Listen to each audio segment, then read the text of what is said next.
arbitres sont là. Est-ce que vous pouvez faire beaucoup de bruit? Est-ce que vous pouvez faire encore plus de bruit? Est-ce qu'on peut vous entendre jusqu'au adversaire?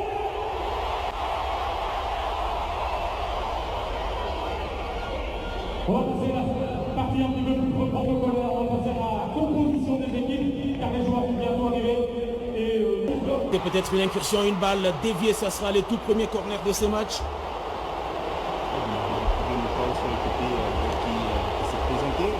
Ça a essayé de trouver par contre Cédric Bakambu en profondeur et l'expérience du joueur de Barcelone, Christensen, vous avez vu comment il a carrément empêché cette passe en profondeur. C'est donc alors c'était Patrick Dorgu, les Mancuniens, les joueurs de Manchester United, qui a touché pratiquement son premier ballon, mais pas dans la Jamaïque. L'enjeu ayant pris place au jeu, c'est une équipe qui était très réaliste, qui avait fait l'essentiel en s'imposant donc face à l'équipe jamaïcaine. Là c'est Gédéon Kaloulou, action justement de Steve Kapwadi qui met en échec l'attaque danoise, mais qui concède le premier corner pratiquement pour cette équipe danoise. Très belle couverture de Steve Kapwadi qui a compris que l'attaquant allait faire le centre, il est venu encore de ces 2-0, une équipe qui avait été rappelée tout simplement, qui n'était pas qualifiée au départ pour l'Euro, et qui avait créé la sensation comme l'avait fait la Grèce en 2000 en battant les Portugal. Et là, le centre, il est dévié et ça sera donc une touche pour Gédéon Kaloulou. On sent qu'il manque. Qui a été sollicité mais qui n'aura pas ce ballon trop appuyé, et ça sera donc une touche au profit des rouges-blancs du Danemark. Un pressing haut, le centre d'Arthur Masuaku, bien maîtrisé par les Colos. Profiter de ces ballons en position de renard des surfaces. Cédric Bakambu a essayé de mêler les pinceaux. Il a confondu vitesse et précipitation et appartement du corps du latéral gauche congolais pour Cédric Bakambu qui adore les ballons en profondeur. On se souvient encore intelligemment par Johan Marel Pedersen, et les ballons qui va sortir en touche. On sent le manque, hein, on sent le manque. La danoise a stoppé à la régulière.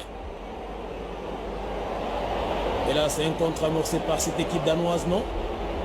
Une faute Arthur Masuaku.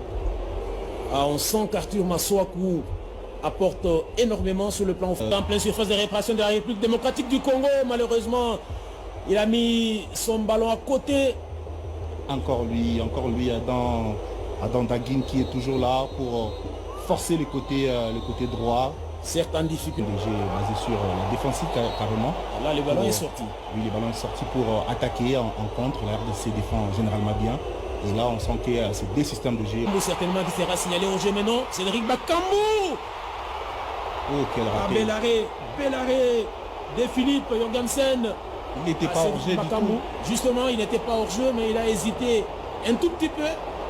Bon, il est raté, complètement raté par Patrick Dorgu. L'ailier danois d'origine nigériane répond présent, offensivement comme défensivement. Jusque-là, il est irréprochable. Et ces ballons qui va filer pour un dégagement de Lionel Passy, alors qu'on voit la communauté danoise venue ici, le Danemark grand absent.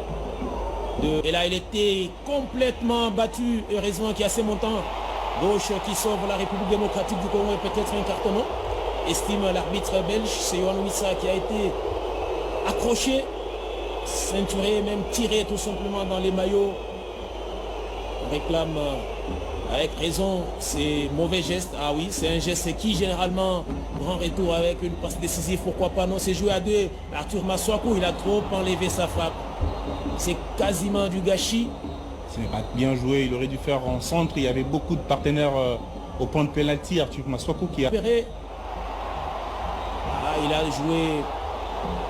En tout cas, quelle première mi-temps de Yohan Wissa qui est le leader offensif côté congolais. On le sent, on le voit partout.